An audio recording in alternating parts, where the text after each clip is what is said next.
Fala pessoal, tudo bem? Estamos aqui para mais uma leitura do Nosso Deus Está Morto. Hoje estamos aqui para ler Mateus 20, amém? Mais uma leitura aqui especial para você e para mim, para que a gente possa aprender juntos a crescer em Jesus Cristo, amém? Crescer na sua palavra. Mateus 20, a parábola dos trabalhadores da vinha, porque o reino dos céus é semelhante a um dono de casa, que saiu de madrugada para assalariar trabalhadores para sua vinha, e tendo ajustado com os trabalhadores a 1 denário por dia, mandou-os para a vinha. Saindo pela terceira hora, viu na praça outros que estavam desocupados, e disse-lhes: Ide vós também para a vinha, e vos darei o que for justo. Eles foram. Tendo saído outra vez, perto da hora sexta e da nona, procedeu da mesma forma. E saindo por volta da hora 1ª, encontrou outros que estavam desocupados e perguntou-lhes: Por que estiveres aqui desocupados o dia todo? Responderam-lhe: Porque ninguém nos contratou. Então lhes disse ele: Ide também vós para a vinha. Ao cair da noite, disse o senhor da vinha ao seu administrador: Chama os trabalhadores e paga o salário, começando pelos últimos, indo até os primeiros. Vindos da hora 1ª, recebeu cada um deles 1 denário.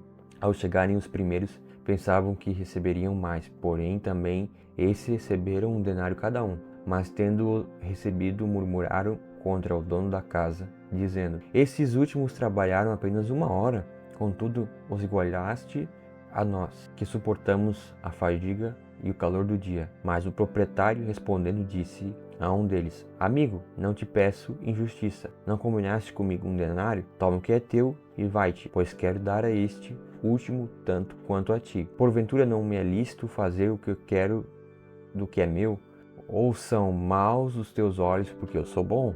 Assim os últimos serão os primeiros, e os primeiros serão os últimos, porque muitos são chamados, mas poucos os escolhidos. Essa passagem aqui, Jesus fala ela resumidamente: esses últimos serão os primeiros serão os últimos. A gente falou isso na última aula, inclusive, Mateus capítulo 19, versículo 30, que diz assim: porém muitos primeiros serão últimos, e os últimos primeiros. Então esse negócio de primeiros, últimos, primeiros, isso tem lá no livro de Mateus, amém? Versículo 19 e 30. E tá aqui também. E o que é a indagação dessa parábola aqui? É que as pessoas que trabalhavam menos receberam de igual modo as que trabalharam mais. Mas por que receberam de igual modo? Porque a missão, cara, a missão do evangelho, ela é isso, entendeu? Tem pessoas que vão começar antes, tem pessoas que vão começar depois. E a gente vê do versículo 1 até o versículo 16 que o Senhor dá 1 denário para cada pessoa.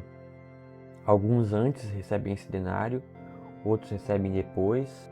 Mas é isso, às vezes o Senhor recompensa alguns porque essas pessoas que chegaram primeiro não estão se dedicando tanto quanto essas que chegaram por último, entendeu? Então olha só, eles reclamaram aqui por que o Senhor tinha feito dessa forma. Mas é que isso, gente, isso é uma questão que é a vontade de Deus, entendeu? E ele faz isso para mostrar que não é o que a gente faz que faz a gente ser melhor, mas é o que a gente é, entendeu? E é isso que a gente aprende com esses versículos aqui. Jesus ainda outra vez prediz sua morte e ressurreição. Versículo 17. Estando Jesus para subir a Jerusalém, chamou à parte os 12 e em caminho lhes disse: Eis que saímos para Jerusalém, e o Filho do Homem será entregue aos principais sacerdotes e escribas, e aos escribas. Eles o condenarão à morte e o entregarão aos gentios para ser escarnecido, açoitado e crucificado, mas ao terceiro dia ressurgirá ou ressuscitará.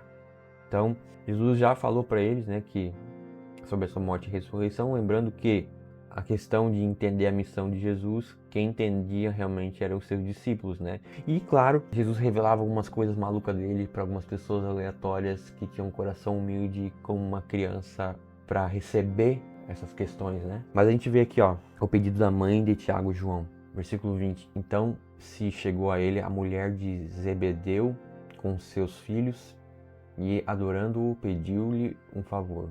Perguntou-lhe ele: Que queres? Ela respondeu: Manda que no teu reino estes meus 2 filhos se assentem, um à tua direita e outro à tua esquerda. Mas Jesus respondeu: Não sabeis o que pedis. podeis vos beber o cálice que eu estou para beber? Respondendo-lhe, podemos. Então lhes disse, bebereis o meu cálice, mas o assentar-se à minha direita e à minha esquerda não me compete concedê-lo.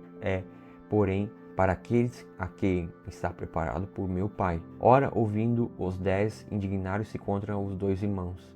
Então Jesus, chamando-os, disse, sabeis que os governadores dos povos os dominam e que os mortais exercem autoridade sobre eles. Não é assim entre vós, pelo contrário, quem quiser se tornar grande entre vós, será este o que vos sirva, e quem quiser ser o primeiro entre vós, será vosso servo, tal como o Filho do Homem, que não veio para ser servido, mas para servir e dar sua vida em resgate por muitos. Ou seja, até aqui nós vemos que essas pessoas aqui, se chegou a ele a mulher de Zebedeu com seus filhos adorando, pediu-lhe um favor, perguntou-lhe, que queres? Ela respondeu, manda que no teu reino esses meus 2 filhos se assentem, um à tua direita e outro à tua esquerda. Ou seja, a pessoa pediu aqui para Jesus, olha, eu quero que esses caras sejam grandão, um à tua direita e outro à tua esquerda. Mas olha só, Jesus fala aqui no versículo 26 que não é assim. Não é assim entre vós, pelo contrário, quem quiser se tornar grande entre vós, será o que vos sirva. Então, Cristo não está preocupado com a nossa posição religiosa, nosso cargo religioso.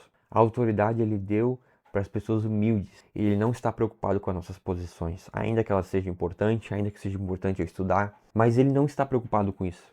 Ele está preocupado muito mais com o nosso coração, ok? Do que com posições. E é por isso que ele não deu esse cargo e nem vai dar esse cargo para essas 2 pessoas aqui. A cura do cego de Jericó. Saindo eles de Jericó, uma grande multidão o acompanhava, e eis que 2 cegos assentados à beira do caminho, tendo ouvido que Jesus passava, clamaram, Senhor, filho de Davi, tem compaixão de nós. Mas a multidão os repreendia para que se calassem. Eles, porém, gritaram cada vez mais, Senhor, filho de Davi, tem misericórdia de nós. Então, parando, Jesus chamou-os e perguntou, que quereis que vos faça? Responderam, Senhor, que se abram os olhos. Com doio, Jesus tocou-lhe os olhos, e imediatamente recuperaram a vista e foram nos seguindo. Em outra versão, esse versículo 34 diz assim, Então teve compaixão deles e tocou os seus olhos, e imediatamente seus olhos receberam visão, e eles o seguiram.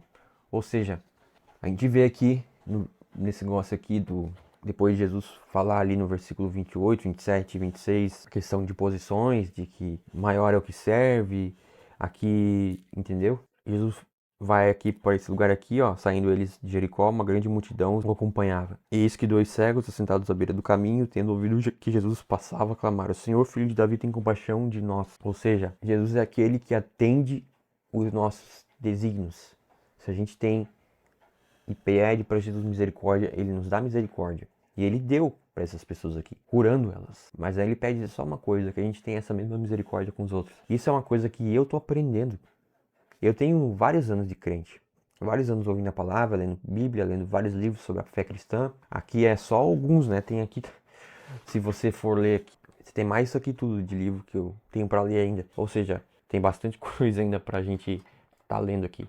Mas o que eu quero dizer? Várias coisas eu já fiz, já ouvi de Jesus, mas eu tô todo dia aprendendo, meu amigo. Nós estamos todo dia no mesmo barco aprendendo.